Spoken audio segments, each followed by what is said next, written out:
नमस्कार मु उर्वशी दासपति मो कवितार शीर्षक भला ए शीत। भला शीत ऋतु काहींकी आसिला सेज छाड़िबाकू न हुए मन। राति एबे बड़ जानी हेउ नाही केड़े बेगी बेगी जाउछि दिन।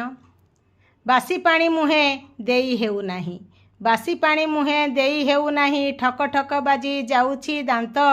काम करिबाकू सकाळु सकाळु काहींकी के जानी चलुनी हाथ। चुली मुंड छाड़ी बुढ़ी माँ आम चुली मुंड छाड़ी बुढ़ी माँ आम आउ केउठारे बसुनी जमा। लकी खोजुअछि पिंधिबाकू खाली full pant full Jama. JJ बुढ़ा आम दुआर मुहरे अगी जालुछंती संज सकाळे। जेजे बुढ़ा आम दुआर मुहरे अगी जालुछंती संज सकाळे। बिकी कहे जेजे घुंची बस टिके निया लागी जीव लुगारे काळे। संज सकाळ रे केउठु के जानी माड़ी आसुछिए काठुआ शीत। गरम दरब खोजंती समस्ते केही खोजु नाही पखाळ भात।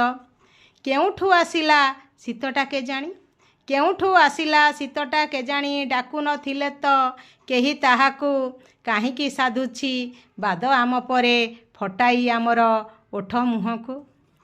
कष्ट दिए सिना देहकू आमर बड़ उपकारी अटे शीत। कष्ट दिए सिना देहकू आमर बड़ उपकारी अटे शीत। तेणु आस पिले हसी हसी आमे जणाइबा ताकू मधुस्वागत। तेणु हसी हसी आस पिला माने जणाइबा ताकू मधुस्वागत। जय जगन्नाथ।